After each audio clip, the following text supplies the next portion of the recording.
কাছাড়ে এনএনসির 3 দুর্ধর্ষ ক্যাডারকে গ্রেফতার। কাছাড় পুলিশ ও 39 নম্বর আসাম রাইফেলস যৌথভাবে অভিযান চালিয়ে এনএনসির 3 দুর্ধর্ষ ক্যাডারকে গ্রেফতার করতে সক্ষম হয়েছে কাছাড় পুলিশ।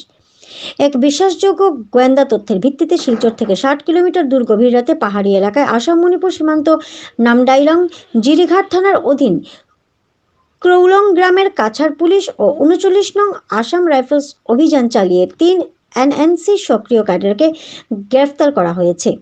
সোমবার শিলচরে এই সাংবাদিক কাছাড় জেলার পুলিশ সুপার নুমাল মাহাতো একথা জানান। তিনি বলেন, তাদের জিজ্ঞাসাবাদের পর আদালতে হাজির করিয়ে 10 দিনের জন্য পুলিশ হেফাজতে দেওয়ার আবেদন জানান।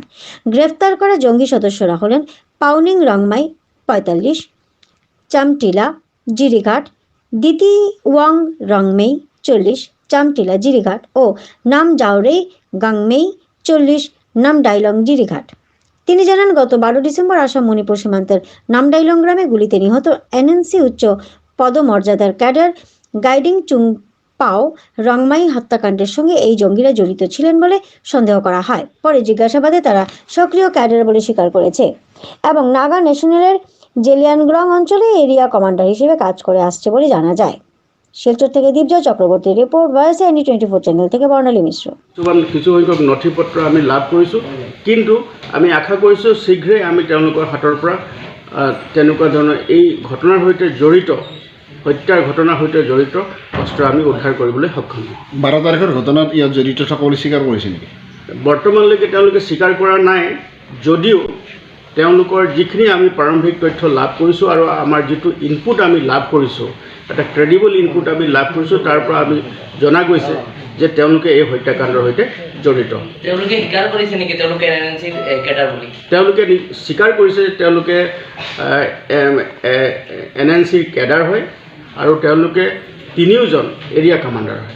12 ডিচেম্বৰ তাৰিখে জিৰিঘাট থানাৰ অন্তৰ্গত নামডাইলং গাঁৱত এটা হত্যাৰ ঘটনা হৈছিলে আৰু যিজনক হত্যা কৰা হৈছিলে তেওঁ আছিলে এনএনচি ক্যাডাৰ, মানে নাগা নেশ্যনেল কাউন্সিলৰ ক্যাডাৰ। তেওঁৰ নাম আছিলে গাইডিং চাওপাও ৰংমাই আৰু তেখেতে এটা সেলফ ষ্টাইল, তেওঁ এটা মৈদান পিঅ' বা তেওঁ এজন ছিনিয়ৰ ক্যাডাৰ আছিলে। গতিকে তেওঁক হত্যা কৰা হৈছিলে আৰু হত্যা কৰাৰ পিছতে আমি সেই সমগ্ৰ অঞ্চলটোত আমাৰ অভিযান তীব্ৰতৰ কৰি তুলিছিলোঁ আৰু সেই অভিযান কালত পৰহি নিশা এটা আমি বিশেষ ইনপুট লাভ কৰিছিলোঁ আৰু ইনপুট লাভ কৰাৰ পিছত আমি সেই অঞ্চলটোত দুখন গাঁও আছে, এটা হ'ল নামডাইলাং এৰিয়া আৰু এখন গাঁও পাহাৰীয়া অঞ্চল আছে। সেই তাতে আমি এটা বিশেষ অভিযান আৰম্ভ কৰিছিলোঁ আৰু এই অভিযানত আমাৰ সৈতে আসাম ৰাইফলৰ বিষয়া আৰু তেওঁলোকৰ দল আছিলে আৰু গোটেই অভিযান কালত আমি 3জনকৈ এক্টিভ এনএনচি ক্যাডাৰ আমি তেওঁলোকক ধৰিবলৈ সক্ষম হ'লোঁ আৰু এই 3জন এক্টিভ ক্যাডাৰৰ নাম হ'ল পাউনিং ৰংমাই, ছান অফ দাম্পানা ৰংমাই, চামটিলা জিৰিঘাট। দ্বিতীয়জন ব্যক্তি হ'ল দ্বিতীয়াং ৰংমাই, থাইলাংলুং, তেওঁৰ দেউতাকৰ নাম হ'ল থাইলাংলুং ৰংমাই, তেওঁ হ'ল চামটিলা জিৰিঘাট। আৰু এজন আছে, তেওঁ হ'ল নামজাওৰেই গমৰেই,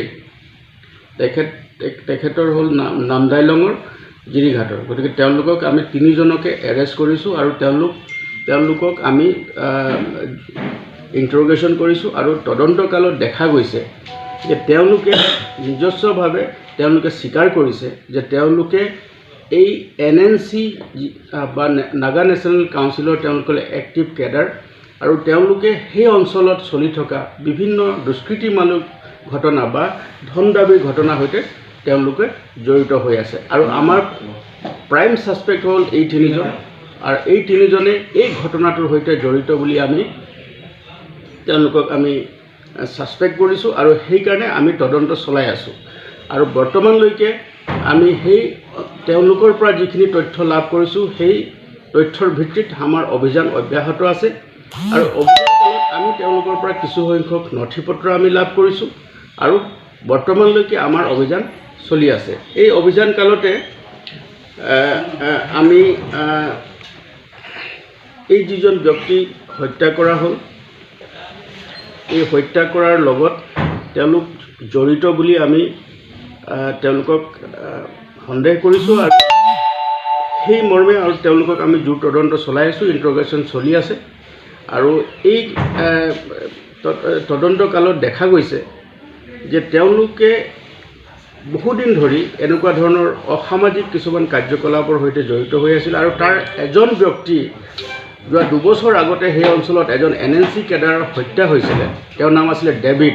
এই ডেভিডৰ হত্যাকাণ্ডৰ লগতো তেওঁ জড়িত হৈ আছিল আৰু তেওঁৰ ঘৰৰ পৰাই আৰ্মছ ৰিকভাৰী হৈছিলে। গতিকে সেই ব্যক্তিজনকো আমি ইয়াত প্ৰাইম ছাছপেক্ট হিচাপে তেওঁক আমি এৰেষ্ট কৰিছোঁ আৰু বৰ্তমান তেওঁলোকক আমি জেৰা চলাই আছোঁ আৰু তেওঁলোকক আমি মাননীয় আদালতত প্ৰেৰণ কৰাৰ পাছত আমাৰ 10 দিনৰ কাৰণে আমাক আৰক্ষী জিম্মাত দিছে আৰু আমি তদন্ত বৰ্তমানলৈকে আমি জোৰদাৰ কৰি তুলিছোঁ।